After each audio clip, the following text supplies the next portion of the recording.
It's safe to say that whilst photographers have a lot in common, they also differ immensely based on their personality, skill set, interests, and experiences. Film photographers in particular often have their little area of expertise or refined interest. In this video, I am going to break down 5 different types of film photographers and discuss their interests and personality traits. Now, disclaimer, this is just a little bit of fun. I am not a psychologist or even an academic. I just find it fascinating to see what people gravitate towards and their behavior in their hobbies. So let's get in and have a look at these 5 different types of photographers and find out which one suits you best. Oh, and don't forget to stick around to the end to hear my 6th bonus film photography archetype. Huge shout out to Matt Murray of Matt Loves Cameras for the birth of this idea. On our first photo walk together, we talked about film photographers and how they gravitate towards different subgenres of photography, and he has really inspired me to come up with this more in-detail description.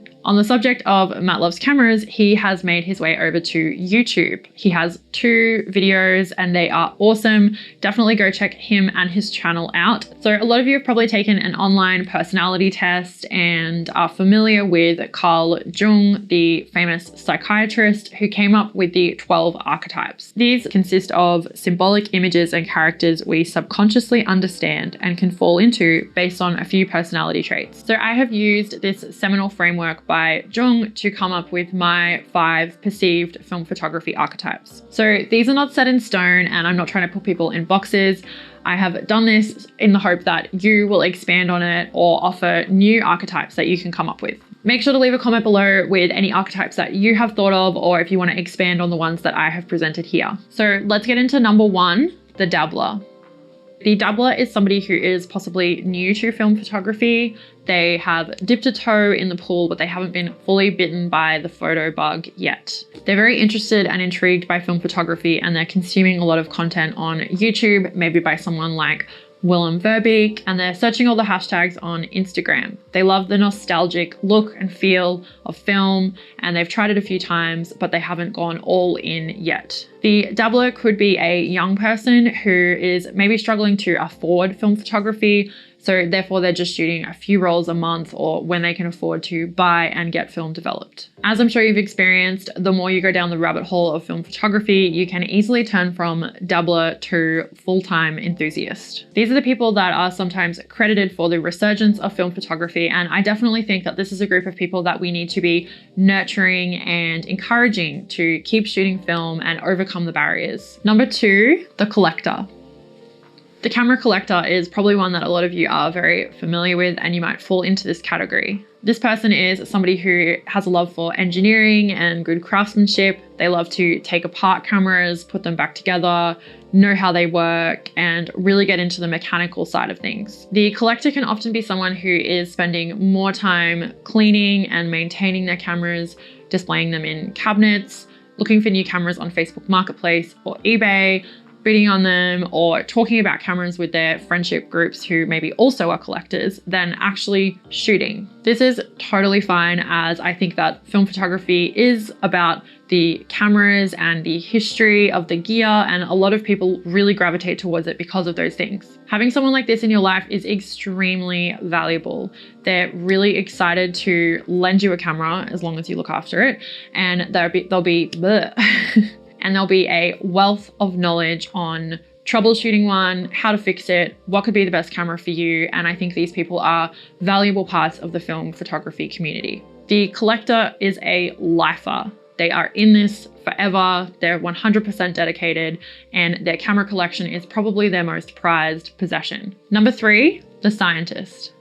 The scientist is somebody who loves to home develop film. They love the chemical side of it.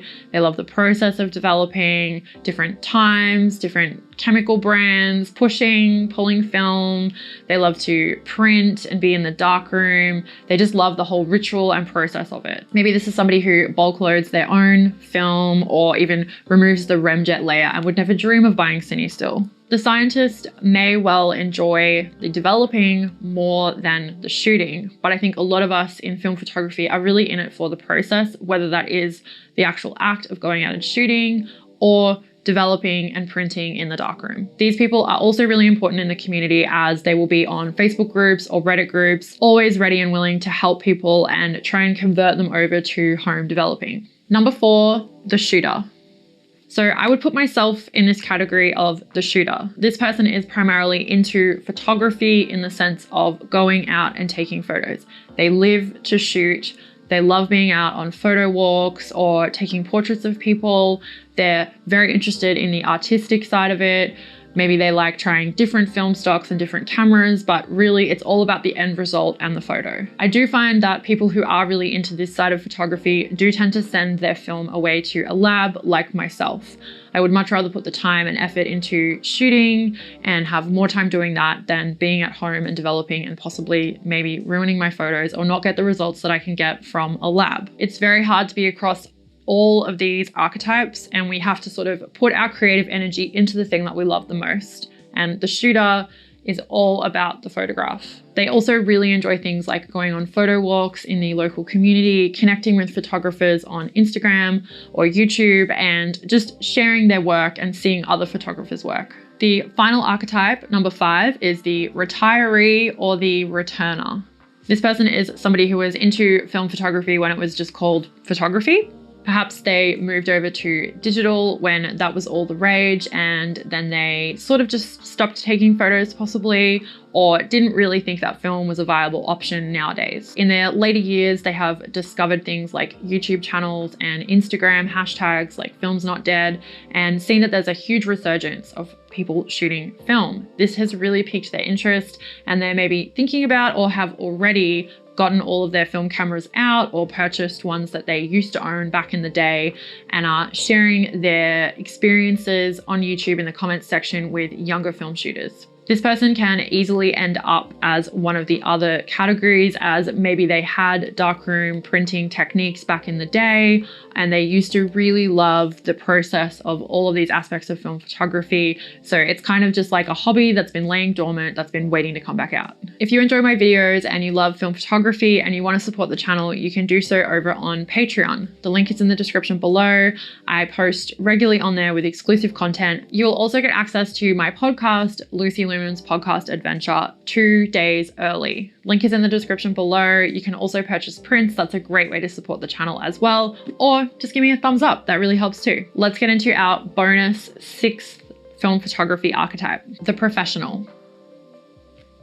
The professional is kind of in the title. It's somebody who shoots for work. So this could be food or product shots. Maybe they do weddings, headshots, editorial, commercial work. They mostly shoot digital for work, but they are pushing film and trying to get more clients to come over to the film side of things. When they aren't shooting for work, film is a breath of fresh air for them, as they don't have to spend hours editing it and they can just shoot whatever they want. The professional is often a self-employed or entrepreneurial minded person who is wearing many hats in their own little photography business. Film photography can be a reprieve from the clinical grind of the digital photography that they're doing on set daily, and can be a nice little creative outlet for somebody like the professional. This person could easily fall into all of the other categories, but they are generally quite a busy person working long days on shoots, on location, and editing, getting work out to clients. So let me know how I did. Do you fall into any of these categories? Maybe you fall into all of them. If you do, I am jealous because you must have a lot of time on your hands. Comment below, please expand or tell me a new archetype that you can think of or one that I might have missed. I love the community aspect of this YouTube channel, so don't be shy, comment below and let me know what you thought. If you love the community aspect of film photography and you want more videos where I get the community involved, then check out these 2 videos here, one on favorite film stocks and one on go-to film cameras.